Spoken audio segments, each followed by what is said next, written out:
Christmas. Merry Christmas. Merry Christmas. दुनिया का सबसे बड़ा फेस्टिवल। ये इतना बड़ा फेस्टिवल है कि मुसलमानों की ईदें जितना पैसा 10 साल में बनाती हैं, उससे भी ज्यादा पैसा क्रिसमस के सिर्फ 1 साल में बनता है। लेकिन आखिर ये क्रिसमस मनाया क्यों जाता है? क्योंकि आज दुनिया के सबसे बड़े रिलीजन क्रिश्चियनिटी का ये मानना है कि इसी दिन, क्रिसमस के दिन, जीसस ईसा अलैहिस्सलाम पैदा हुए थे। लेकिन अब क्वेश्चन ये है कि अगर यही दिन 25 दिसंबर ईसा अलैहिस्सलाम की बर्थडे है, तो फिर मुसलमान इसे क्यों नहीं मनाते? क्योंकि यहाँ पर एक बहुत बड़ी कंफ्यूजन है। आज से 2000 साल पहले ईसा अलैहिस्सलाम फलस्तीन के एक छोटे से शहर में एक मिरेकल से पैदा हुए। ये वो जमाना था जब फलस्तीन में तो यहूदी आबाद थे ही, लेकिन यहाँ पर यहूदियों की हुकूमत नहीं थी। हुकूमत उस वक्त की एक बहुत बड़ी सुपर पावर रोमन एम्पायर की थी। जब रोमन एम्पायर अपनी ताकत की पीक पर थी और यहाँ के बादशाह का नाम था सीजर ऑगस्टस, जो रोमन एम्पायर का सबसे ताकतवर बादशाह था। और इसके नाम को, ऑगस्टस को, आज हम सब बहुत अच्छी तरह जानते हैं, क्योंकि इसी ऑगस्टस के नाम पर साल के एक महीने का नाम भी रखा गया। जैसे ही ऑगस्टस अपनी ताकत की पीक पर पहुंचा, उसने वही गलती की जो हमेशा हर बादशाह इस पोजीशन पर पहुंचकर करता है।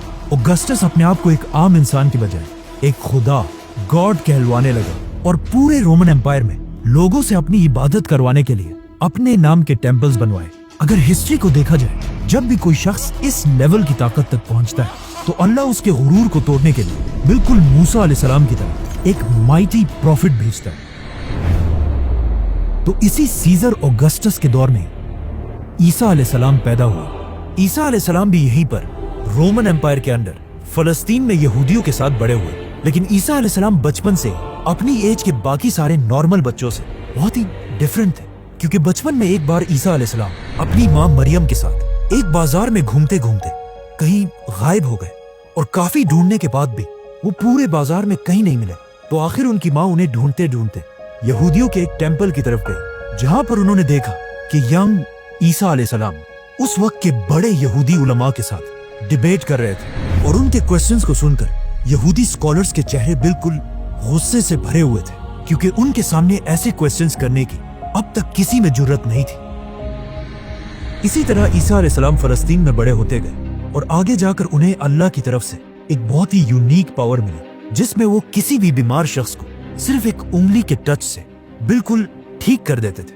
और अपनी इस पावर को यूज करके ईसा अलैहिस्सलाम गरीब लोगों की मदद करने लगे। और जैसे जैसे लोगों को ईसा अलैहिस्सलाम की इस ताकत का पता चला, तो वो दूर दूर से ईसा अलैहिस्सलाम के पास आने लगे। और इसी तरह आहिस्ता आहिस्ता ईसा अलैहिस्सलाम की पॉपुलैरिटी पूरे फलस्तीन में फैलने लगी। आखिर ईसा अलैहिस्सलाम इतने फेमस हो गए कि वो जिस भी शहर की तरफ जाते थे, वहां के सारे लोग उन्हें वेलकम करने के लिए उस शहर से बाहर निकल आते थे। और ईसा अलैहिस्सलाम अपनी पावर से उन सब की बीमारियां दूर कर देते थे। यहां तक तो सब बिल्कुल ठीक था, लेकिन आहिस्ता आहिस्ता ईसा अलैहिस्सलाम अपने फॉलोअर्स को बिठाकर उनके सामने स्पीचेस करने लगे। और इन स्पीचेस में वो बार बार लोगों को ये समझाने लगे कि आज हमारे इस रिलीजन को सिर्फ और सिर्फ इन यहूदी स्कॉलर्स ने तबाह किया, जो अपने टेम्पल्स में बैठकर सिर्फ गरीब लोगों से चंदा जमा करते हैं। और सिर्फ कुछ पैसों के लिए यही स्कॉलर्स तौरात की आयत को चेंज करके अपनी मर्जी के फैसले लिखते हैं। और हर स्पीच में बार बार ईसा अलैहिस्सलाम यहूदी स्कॉलर्स को मुनाफिक कहकर पुकारने लगे।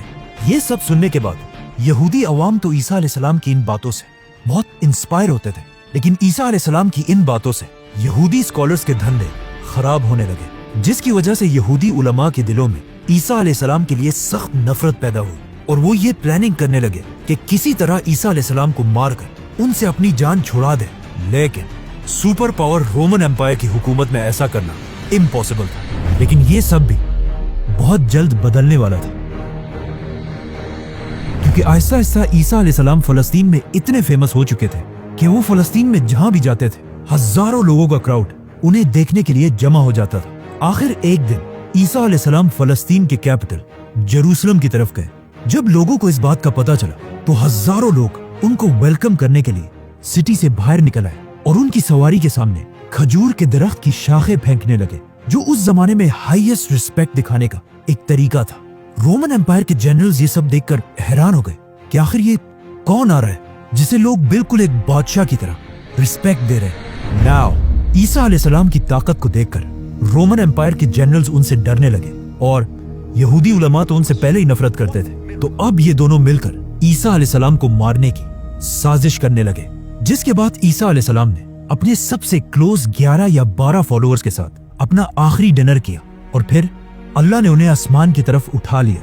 लेकिन क्रिश्चियंस का मानना है कि इसके बाद उन्हें मार दिया गया। अब ईसा अलैहिस्सलाम तो दुनिया से चले गए, लेकिन यहाँ फलस्तीन में उनके 11 फॉलोअर्स ने फैसला किया कि वो ईसा अलैहिस्सलाम की टीचिंग्स को पूरी दुनिया तक पहुंचाएंगे। तो सबसे पहले इन फॉलोअर्स ने यहूदियों को कन्विंस करने की कोशिश की, लेकिन ऑफ कोर्स यहूदियों ने ईसा को नहीं माना, तो इनको क्या मानेंगे। तो ये फॉलोअर्स यहूदियों को छोड़कर दुनिया के बाकी लोगों तक ईसा अलैहिस्सलाम का मैसेज पहुंचाने लगे और यहूदियों के बिल्कुल ऑपोजिट बाकी दुनिया में क्रिश्चियनिटी बहुत तेजी से फैलने लगी। और इन्हीं नए फॉलोअर्स में से एक का नाम सेंट पॉल था। आज की दुनिया की क्रिश्चियनिटी में सेंट पॉल का सबसे बड़ा रोल है, क्योंकि पॉल से पहले लोग ईसा अलैहिस्सलाम को सिर्फ एक पैगंबर और अल्लाह का बंदा समझते थे, लेकिन पॉल ने पहली बार दुनिया में एक कॉन्सेप्ट लाया कि ईसा अलैहिस्सलाम कोई आम इंसान नहीं बल्कि अल्लाह के बेटे और खुद भी एक खुदा थे। आज पूरी दुनिया के क्रिश्चियंस ईसा अलैहिस्सलाम को खुदा मानते हैं और इस सब की शुरुआत इसी पॉल से हुई थी। हालांकि पॉल अपनी पूरी जिंदगी में ईसा अलैहिस्सलाम से कभी मिला ही नहीं था। पॉल और उसके फॉलोअर्स की वजह से Aahista Aahista Christianity Roman empire में फैलती गई, लेकिन यहाँ पर मसला ये था कि रोमन एम्पायर का रिलीजन क्रिश्चियनिटी के बिल्कुल ऑपोजिट था और वो उस जमाने में जुपिटर की इबादत किया करते थे। तो रोमन एम्पायर की इस अवाम को इम्प्रेस करने के लिए उस जमाने के क्रिश्चियंस ने अपने रिलीजन में कुछ चेंजेस किए। नंबर 1, उन्होंने ईसा अलैहिस्सलाम के नाम को चेंज करके एक कॉमन रोमन नाम रखा जो आज इंग्लिश में जीसस बन चुका है। नंबर 2, रोमन एम्पायर के लोग ज्यादातर यूरोपियंस थे, मतलब बिल्कुल गोरे थे, और ईसा अलैहिस्सलाम फलस्तीन के होने की वजह से थोड़े ब्राउनिश थे और उस जमाने के व्हाइट लोग अपने आप को बाकियों से बहुत ऊपर समझते थे। तो अब इन्हें इम्प्रेस करने के लिए उस जमाने के क्रिश्चियंस ने जीसस की पेंटिंग्स बनाना शुरू की, जिसमें जीसस को बिल्कुल यूरोपियंस की तरह व्हाइट दिखाया गया।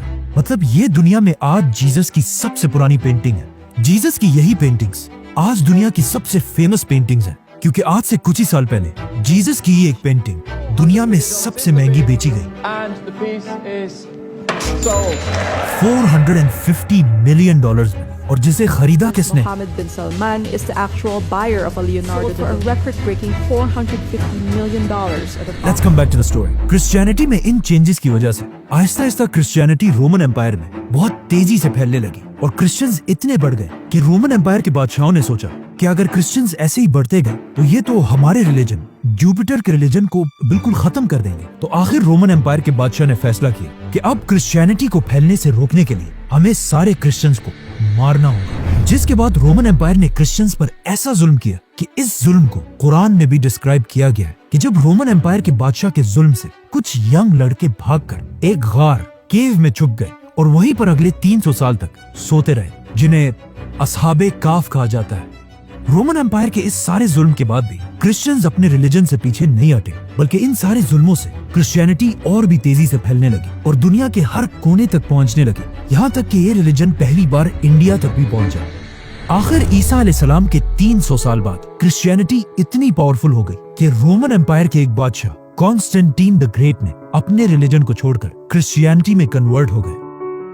तो अब जब बादशाह ही क्रिश्चियन बन गया तो रोमन एम्पायर के सारे हालात बिल्कुल बदल गए और अब तक जो जुल्म क्रिश्चियंस पर किया जाता था उससे भी ज्यादा जुल्म जुपिटर के रिलीजन के फॉलोअर्स पर किया जाने लगा, क्योंकि उस जमाने का रूल था कि जो रिलीजन बादशाह का होगा वही पब्लिक का भी होगा। तो अब रोमन एम्पायर अपने पुराने रिलीजन को जबरदस्ती दुनिया से खत्म करने लगे, लेकिन ये भी कोई आसान काम नहीं था, क्योंकि जुपिटर को मानने वाले भी इतनी आसानी से अपना रिलीजन छोड़ने वाले नहीं थे। तो अब यहाँ पर अगेन रोमन एम्पायर ने क्रिश्चियनिटी को दोबारा बदलने की कोशिश की और अपने पुराने और नए रिलीजन को एक दूसरे के साथ मिक्स करने लगे, और यहीं से पहली बार क्रिसमस का कॉन्सेप्ट आया। जैसे कि रोमन एम्पायर के रिलीजन में हर साल दिसंबर में अपना सबसे बड़ा फेस्टिवल सैटर्नेलिया मनाते थे, जिसमें वो अपने खुदा सैटर्न की इबादत करते थे। और उनके इस फेस्टिवल में एक चीज सबसे इंपॉर्टेंट थी, पाइन ट्रीज, क्योंकि दिसंबर में यूरोप की सर्दी की वजह से सारे दरख्त बिल्कुल सूख जाते थे और सिर्फ पाइन ट्री अपनी जगह पर मजबूती से खड़ी रहती थी,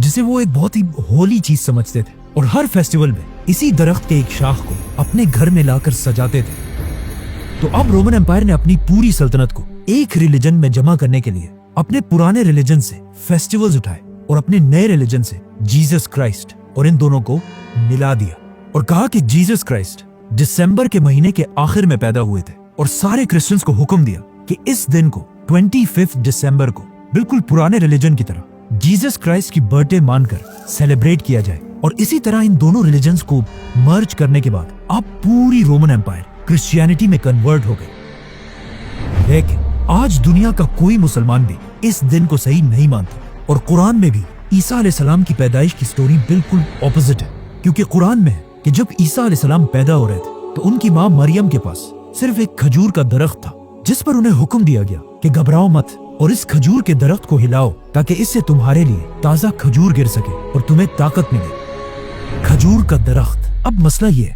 कि दरख्त पर खजूर तभी बनते हैं जब सख्त गर्मी का मौसम हो, which means according to Quran ईसा अलैहिस्सलाम की पैदाइश जरूर गर्मी के महीनों में हुई होगी, और दिसंबर का तो कोई सवाल ही पैदा नहीं होता। और ये सिर्फ कुरान में ही नहीं बल्कि क्रिश्चियंस भी ये मानते हैं कि उन्हें ईसा अलैहिस्सलाम की पैदाइश के सही दिन का पता नहीं है। जो भी हो, अब पूरी रोमन एम्पायर क्रिश्चियनिटी में कन्वर्ट हो चुकी थी, और जैसे ही रोमन एम्पायर के लोग क्रिश्चियंस बने, ये वही टाइम था जब अल्लाह ने असहाबे काफ को अपनी लंबी नींद से उठाया और उन्होंने उठकर एक दूसरे से पूछा कि हम ज्यादा से ज्यादा कितने वक्त तक सोए होंगे। तो उनमें से एक ने कहा कि 1 या आधा दिन। लेकिन जब वो बाहर निकले उन्हें पता चला कि यहाँ तो सब कुछ बिल्कुल बदल चुका है। इसके बाद क्रिश्चियनिटी दुनिया का सबसे बड़ा रिलीजन बना, और आने वाले वक्तों में Roman empire, British empire, Spanish empire की वजह से आज तक क्रिश्चियनिटी दुनिया का सबसे बड़ा रिलीजन है। और क्रिसमस दुनिया का सबसे बड़ा फेस्टिवल, जिसमें हर साल पूरी दुनिया से लोग $1 ट्रिलियन से भी ज्यादा पैसा खर्च करते हैं, जो हर साल के ईद से 10 गुना ज्यादा पैसा है। लेकिन ये हमेशा से ऐसा नहीं था। क्रिसमस पहले के जमाने में सिर्फ एक छोटा सा फेस्टिवल था जिसमें लोग चर्च में जमा होकर अल्लाह और ईसा अलैहिस्सलाम को याद किया करते थे।